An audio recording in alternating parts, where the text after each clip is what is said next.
Você está ouvindo Pizza de Dados, o podcast brasileiro sobre ciência de dados.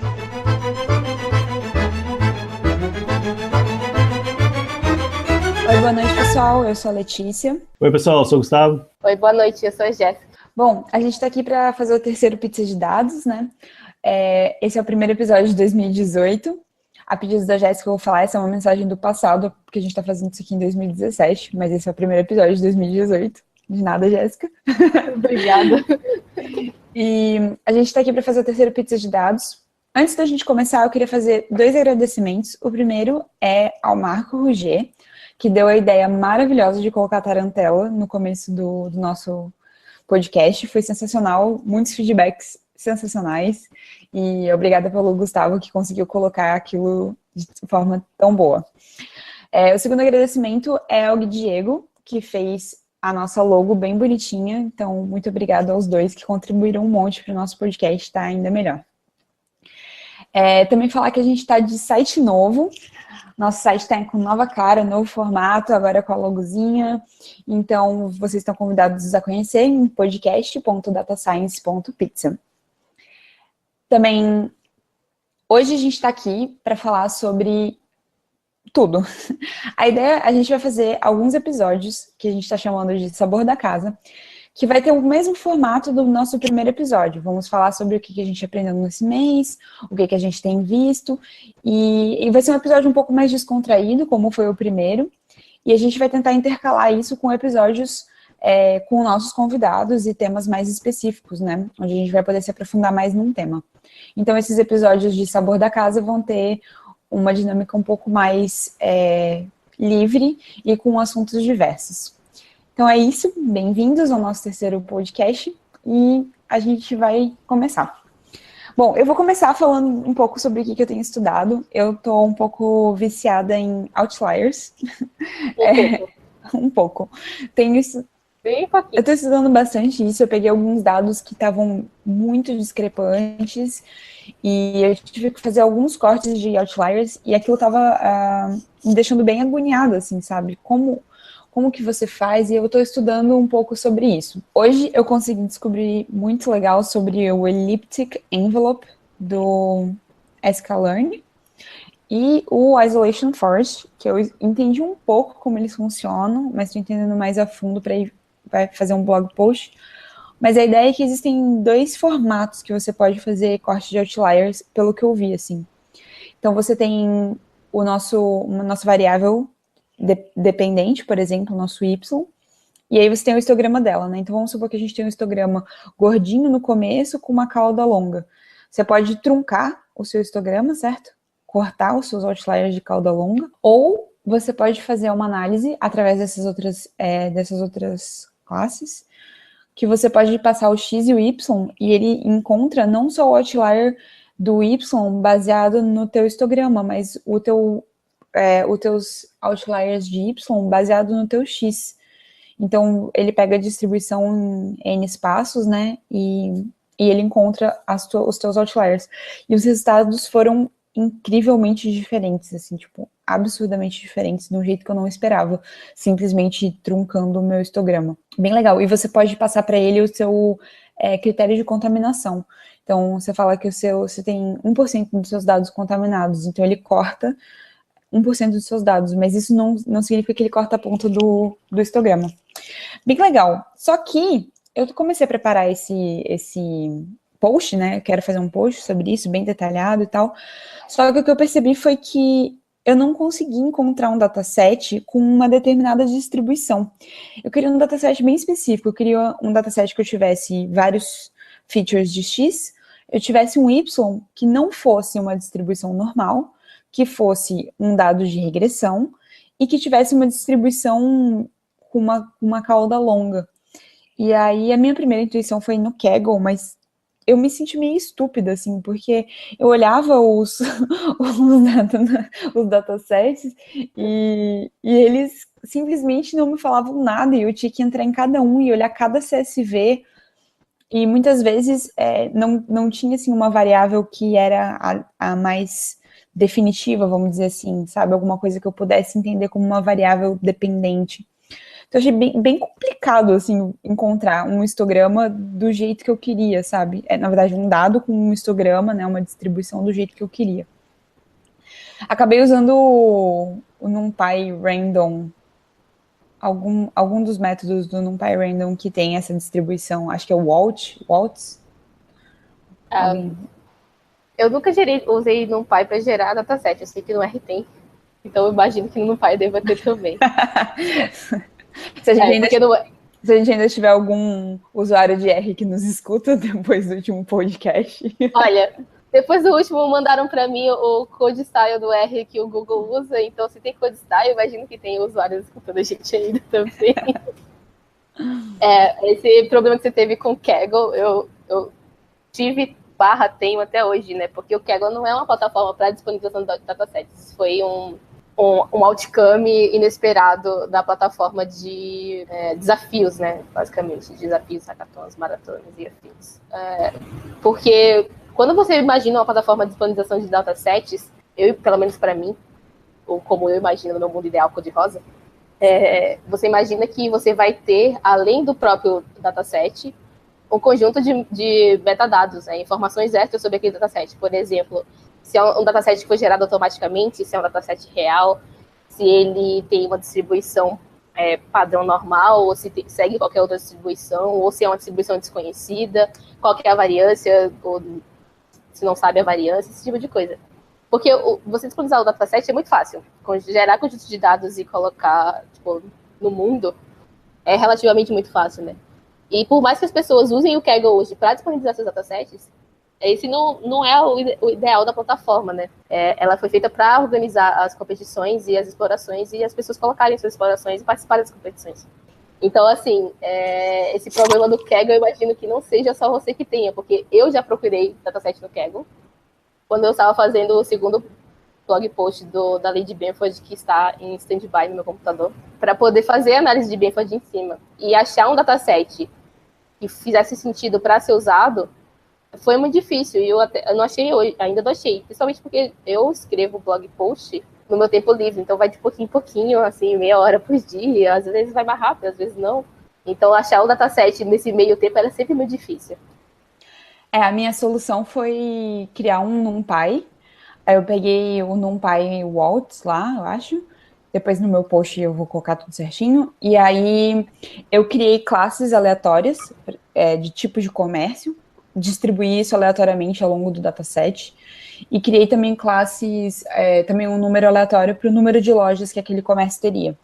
E aí quando eu fui fazer análise de outlier, eu rezei para dar um outlier tipo, legal, assim, né? Uma análise interessante, porque eu não tinha ideia, aquele dado não era real, sabe? Eu queria fazer uma análise mostrando que se eu cortasse o histograma, como é que aquilo ficaria no meu dataset, mas se eu encontrasse o outlier baseado, sei lá, como é que o cara teve um lucro de 500 mil reais por mês se ele tinha 2 lojas, sabe? Eu queria esse tipo de outlier que aparecesse. E acabou dando certo. Mas, de fato, acho que uma plataforma de datasets bem estruturados, né, bem linkados, isso é uma coisa que faz falta. Essa parte de metadados, né, os dados sobre os dados, é uma parte importante, né? Tem, se eu não me engano, eu vou achar o link e vou botar aí. Gustavo, no podcast, é só falando coisas que ele lembra mais ou menos. Mas eu vou achar esse link falando sobre os 5 níveis, PDF, o nível 2 é Excel, o nível 3 é CSV. Esse CSV é bom porque é melhor porque está aberto, o nível 2, o Excel é bom porque pelo menos está numa tabela já, né? E o nível 1 é PDF, não tem como extrair, muito difícil extrair de PDF. Os níveis 4 e 5, eles são outros níveis assim, de dados que até tem metadados sobre os dados, né? Então, alguma forma, os formatos de dados que eu não vou lembrar agora de cabeça. Teve um blog post recentemente falando justamente sobre o dicionário de dados, acho que era esse o nome, que fala sobre como você tem que fazer um dicionário explicando cada variável que você tem dentro do seu dataset. Acho que era um pouco mais nessa linha, mas acho que eles não davam o nome de metadado e tal.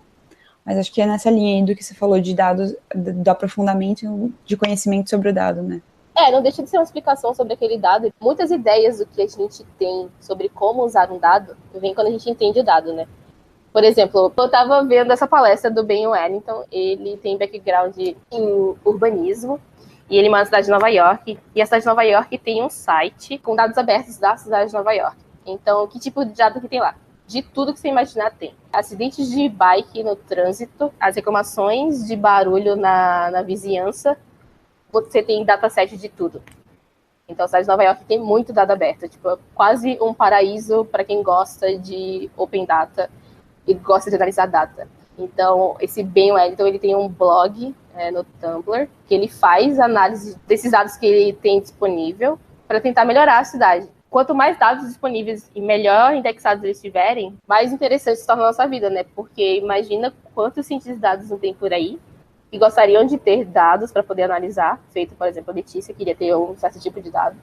Se tivesse esses dados indexados e, tipo, com as características desse dataset, seria uma coisa maravilhosa. Tipo, o mundo seria um lugar melhor. É o grande problema de tudo, né? Na própria oceanografia, a gente sentia muita falta disso. Por exemplo, nos Estados Unidos, a NOAA, que é a Agência Nacional de Oceanografia e de Ciências, né, de Oceanográficas e Atmosféricas, eles têm muito, muito, muito dado para os Estados Unidos, mas para o Brasil é muito incipiente.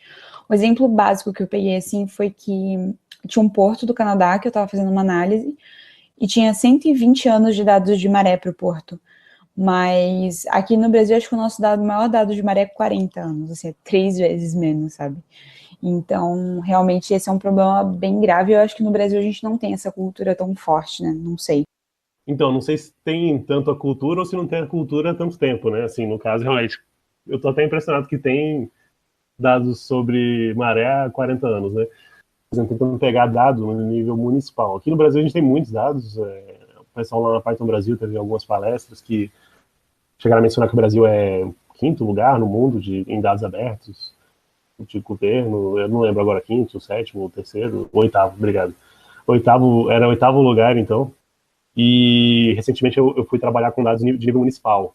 Recentemente, assim, desde o último episódio, né? Desde daquele nosso primeiro episódio que a gente estava conversando. E, assim, muito difícil, sim. A gente tem muitos dados, mas nem sempre eles são atualizados frequentemente. Então, por exemplo, a gente tem a Monique. A Monique, ela tem dados sensacionais sobre o município, só que o problema é que cada ano ela fala de uma coisa diferente. Então, por exemplo, ano passado, ela tratou sobre várias coisas, dados mais gerais do município. De 2017 foi só esporte. É muito bom ter esses dados no nível municipal, só que a consistência realmente não é anual, por exemplo, né? E enquanto, assim, tem outros lugares que a gente consegue dados sensacionais, por exemplo, do DataSUS, né, do SIM, do Sistema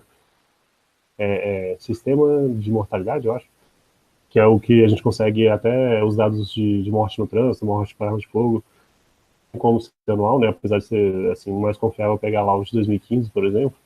E assim, talvez, de certa forma, acho que está crescendo cada vez mais essa cultura está crescendo aqui no Brasil, né? Acho que também, assim, aumentar o conhecimento das pessoas que distribuem esses dados, porque, às vezes, a gente fala com o pessoal do governo que está disponibilizando dado em PDF, que para a gente não é útil muitas vezes, e não é maldade, não, vamos ser bem sinceros aqui, né? A gente não está criticando o governo de estar distribuindo dados em PDF, mas muitas vezes é desconhecimento. As pessoas acham que disponibilizar um PDF é disponibilizar informação pública, mas para a gente que está tratando com dados, a gente sabe que não é bem assim, né? Que a gente precisa de dados estruturados. Às vezes é mesmo um desconhecimento das pessoas que estão publicando esses dados e entenderem que a gente, né, tem dificuldade de tratar dados desse jeito, né? Sem falar sobre padronização das bases de dados, porque só antes da gente passar para os pontos, tem bases de dados que não tem um código do IBGE. Super bases de dados com informações super importantes, por exemplo, o MPF fez o índice de transparência, que não é anual, mas teve 2015 e 2016, se não me engano. Ele não colocou o código do IBGE, ele colocou um nome. E aí, por causa disso, agora o Gustavo é o mestre dos nomes dos municípios brasileiros. Municípios que mudaram de nome, todos os municípios têm 2 nomes, todos os municípios que algumas pessoas escrevem com Z e outras com S. Então isso tudo eu tô sabendo. Se caso você tenha dúvida, porque tem cidade que trocou de nome e depois trocou de volta. Entendeu? Não satisfeitos em mudarem de nome uma vez, eles mudaram de volta. Aí dependendo, você pega essas várias bases de dados municipais, de todos os anos diferentes, e aí ficou uma coisa linda de trabalhar. Vamos respirar aqui um momento, né? porque tem alguém que se exaltou um pouco. Eu achei que eu, quando estava trabalhando com Serenata, sofria quando encontrava um PDF de imagem. Eu já anotei que o Gustavo está no outro nível. Gustavo, sentimos a sua dor. A gente São entende, Gustavo. Gente. São 4.500 municípios, gente. Peraí, não era 5.570? O site Vestiário tem 5.570. 5.570, obrigado. Você me corrigiu. 4.500 são que eu Ai, meu consegui. coração. Perdão. Eu fiz o script. São 5.570. Eu fiz o script uma vez para fazer, para procurar os sites das prefeituras de cada um desses municípios. Entendeu? Até outro dia, só tinha 236 sites. Ele procurava dois padrões de site e só tinha 236 de 5.570. Então, pessoas de prefeituras, por favor, coloca um sitezinho. Eu ajudo, eu juro que eu ajudo. Eu faço isso da minha missão de vida. Isso até parte do que foi medido no índice de transparência do Ministério Público Federal é se o município tinha site. Pois é, todo município tem todo município tem uma nota nesse índice com relação ao nível de transparência dele. Ou seja, se ele disponibiliza dados ou não, e por aí vai. As pessoas que moram nesses municípios, se elas conseguem requerir dados e tem dificuldade ou não, e entre outras coisas. E, assim, é possível melhorar mudando pouca coisa, entendeu? Banco de dados todo mundo tem. Mas, gente, às vezes é difícil padronizar o banco de dados dentro da empresa, dependendo da empresa. Não, sei disso. Depende de muita coisa, né? Então, a gente tá falando aqui no nosso sonho utópico do Brasil maravilhoso, cheio de dados abertos, escola de dados, né, do Turicas aí, trabalhando para isso. Mas, até porque a gente sabe, né, que dado uma boa qualidade depende, uma boa qualidade. A gente sabe que uma boa análise depende de bons dados, né? E a gente, para fazer análises de municípios, de formas de melhorar o Brasil, a gente precisa ter bons dados para fazer boas análises, né? Até, vou puxar o gatilho aqui, eu vi um dado esses dias, na verdade um artigo chamado Eu pensei que eu estava pronto para começar a escrever redes neurais, meu Deus, como eu estava errado. Muito bom o artigo falando sobre justamente essa dificuldade, né, que a gente vê muitos tutoriais com os datasets limpos e prontos e maravilhosos e tudo bem, e aí você chega na vida real, vem aquele dataset, Deus do céu, você não tem a menor ideia do que está acontecendo, e aí tem dado faltando, e aí a sua rede neural simplesmente não funciona, os seus modelos não predizem nada, seus erros lá na casa do chapéu, para a gente não ter que me bipar aqui. E aí ele falando justamente sobre essa dificuldade, né, porque a gente vê tutoriais maravilhosos, lindos, datasets maravilhosos, R2 e F1 score lá em cima, perto na casa do 1, e aí de repente você pega um dataset da vida real que não é nada daquilo que você está falando, e aí tem outlier, e aí tem dado errado, e aí tem dado faltando, e aí tem dado de uma coluna na outra coluna, e aí vem a enxurrada de trabalhos, né?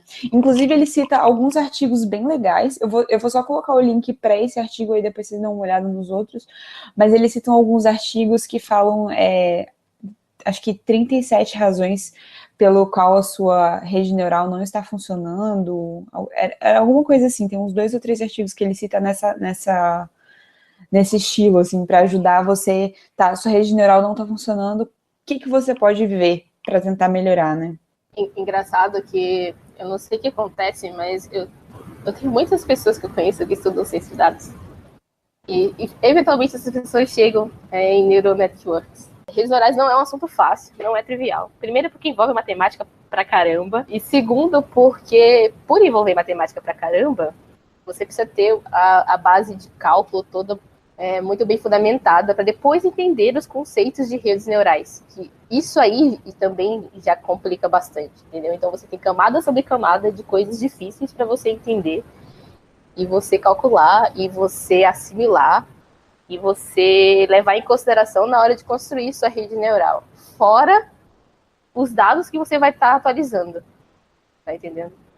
Atualizando não, desculpa. Utilizando. Então, além do fato de que são conceitos difíceis, não triviais, né, como a maioria das coisas que a gente vê em ciências de dados, redes neurais têm um peso muito maior nessa carga, né, de conteúdo que ela traz, assim, para cima dos dados.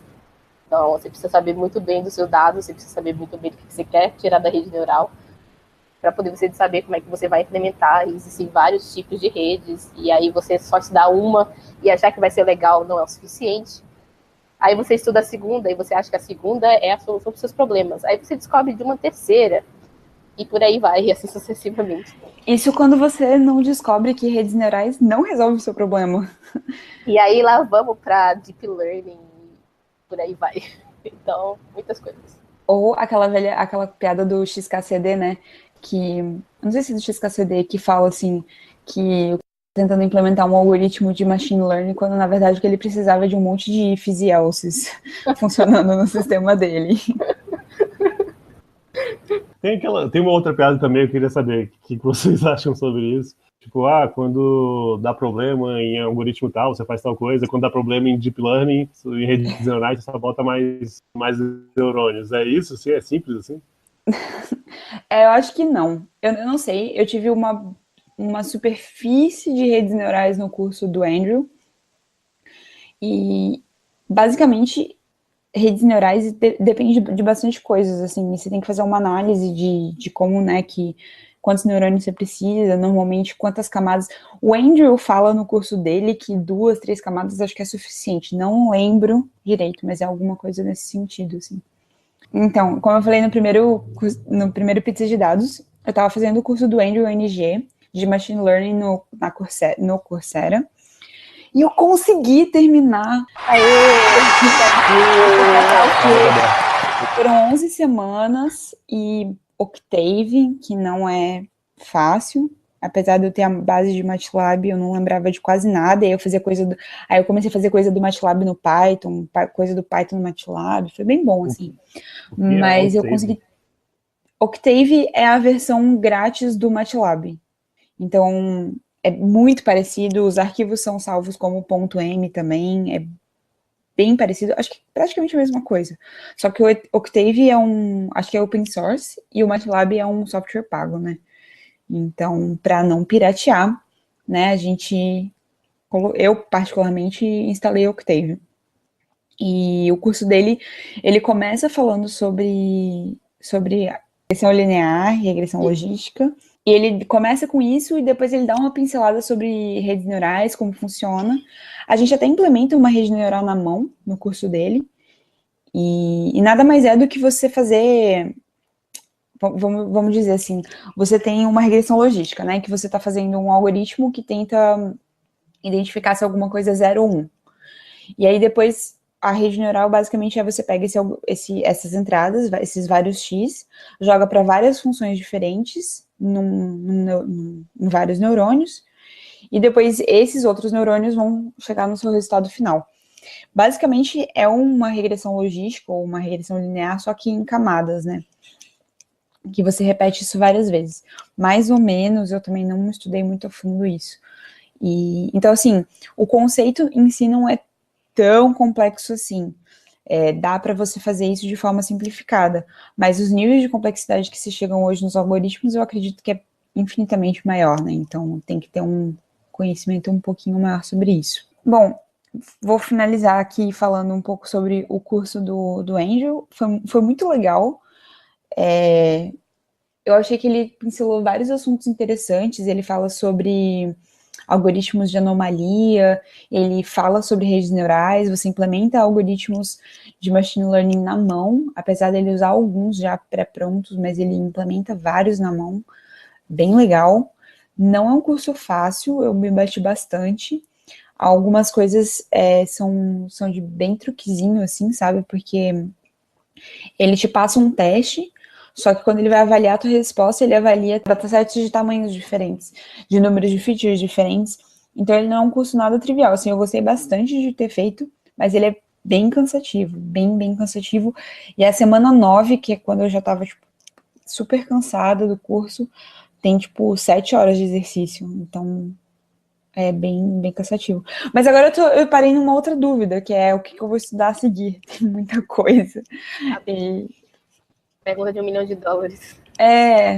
eu vi um artigo que está lá no datascience.pizza, de uma empresa da Índia, que faz muitos blog posts a respeito, que é tipo o caminho definitivo para a carreira de ciência de dados em 2017. É tipo uma coisa assim o nome. Se for 2017 já tá desatualizado, temos que fazer o 2018, então. Pois é, mas eu ainda tô seguindo o de 2017. Mas é bem legal, tem vários cursos, e aí ele fala sobre o que um iniciante tem que saber, daí ele dá vários cursos de iniciante, depois o que um cara que está transicionando entre o iniciante e o intermediário tem que estudar, depois o que o cara do intermediário tem que estudar para virar um sênior, e vários cursos, vários artigos, vários blogs, muito bom, assim, recomendo fortemente. Comecei a fazer um curso bem bobinho da Udacity hoje, Descriptive Statistics, que é de graça lá, que também foi recomendação desse blog post. Porque depois do curso do Andrew eu fiquei meio, legal, consegui o curso, e agora? Tipo, o que eu estudo? Não tenho a menor ideia. Então, eu tô nessa agora de tentar definir o que eu vou estudar para 2018. Eu acho que esse é sempre um dilema, né? Pelo menos comigo esse é um dilema. Depois que eu parei de estudar alguma coisa, ou porque eu terminei, ou porque eu cheguei até onde eu precisava para poder fazer determinado task, ou por aí vai, qual que é a próxima coisa que eu vou estudar, né? Quando você trabalha só com data science, é um pouco mais fácil se você tiver uma demanda muito clara de algo que você tem um débito técnico, né? Então, por exemplo, você fazer uma análise de determinada conjunto de dados e você sabe o que você tem que utilizar, mas você não sabe sobre aquela tecnologia, então você vai lá e estuda. Mas quando você não tem esse tipo de cobrança, e aí? O que você faz? Você chora. Eu até tenho, né, tipo, vários projetos na empresa e tal, mas eu digo mesmo em casa, assim, tipo, esquecendo o débito técnico que você tem com algum projeto, assim, alguma coisa que o meu caminho para virar uma cientista de dados de fato, sabe, uma cientista de dados que eu admiraria. Então, eu acho isso muito difícil. Eu acho que hoje eu vou focar em estatística e algoritmos, por enquanto. E outliers, até fazer meu post. O meu próximo foco de estudo vai ser uma comparação, pelo menos que inicial, assim, entre o Pandas e o Rose, Turicas. Valeu aí. Fala um pouquinho do Rose, assim, superficialmente, para quem não conhece. Eu conheço pouco também, eu conheço mais o que me falam e o que eu sei do que o Turicas já me falou, assim, vagamente. Então, a ideia do Rose é que ele seja uma versão mais leve e faça a mesma coisa que o Pandas, só que muito mais leve, menos dependências e talvez até mais rápido. E aí a ideia é, por exemplo, eu estou trabalhando num projeto e eu sei que tem gente usando Pandas nesse projeto, e para fazer algumas alterações bobas, assim, de uma linha, assim. Então, calcular a soma de duas colunas e coisa e tal. Então, em tese, esse tipo de task e algumas outras seria ótimo para isso. Turicas, se estiver ouvindo isso, vai me xingar e falar que não é só isso, mas desculpa. Eu prometo que eu vou melhorar. A gente traz ele aqui para falar disso um dia.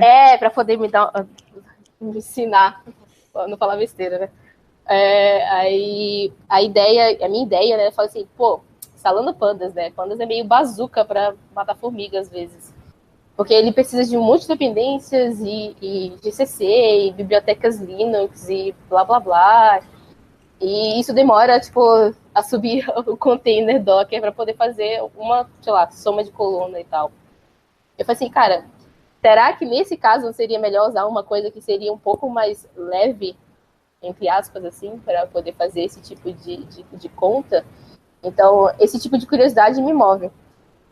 É uma coisa que eu tenho curiosidade de saber, nesse sentido, como que as duas bibliotecas diferem, né? Porque eu deixaria de usar o Pandas, que é uma biblioteca que é amplamente utilizada em Data Science, para usar o Rose, por exemplo.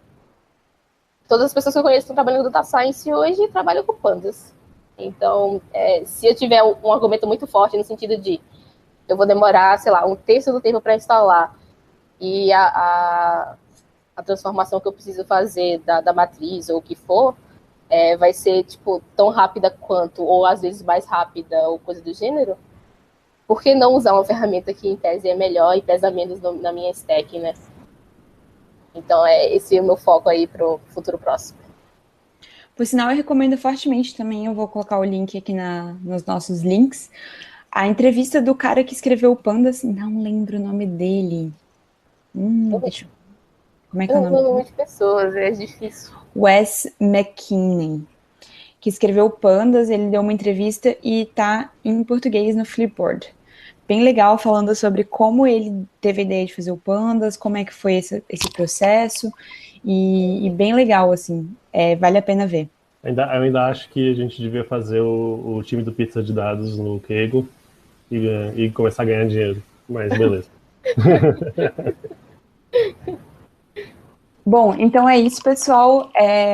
A gente vai encerrando, né? Ficando por aqui hoje. Muito obrigada aí pelo pessoal, né? A gente sempre divertido conversar e trocar um pouco de ideia sobre o que a gente está estudando. Às vezes a gente se sente meio ET, né? Meio perdido no que estudar. É bom trocar umas ideias aí. Queria agradecer também o pessoal que pediu por esse tipo de podcast, especialmente o Malk, que deu a ideia aí. E acho que é isso, a gente se vê no próximo Pizza de Dados. Boa noite, pessoal. Boa noite, porque a gente tá gravando de noite. Bom ano novo, já que a gente vai ao ar em 2018. É isso. Tchau, tchau. Quem pediu, toma, tá aí. Pediu podcast? Toma podcast. Coisa agressiva. Meu Deus do céu, tá bom. Boa noite, pessoal. Tchau. Boa noite, gente. Você acabou de ouvir mais um Pizza de Dados. Você pode encontrar mais episódios no iTunes ou em seu agregador favorito. E nos seguir no Twitter em @pizzadedados para mais novidades quentinhas. Tchau!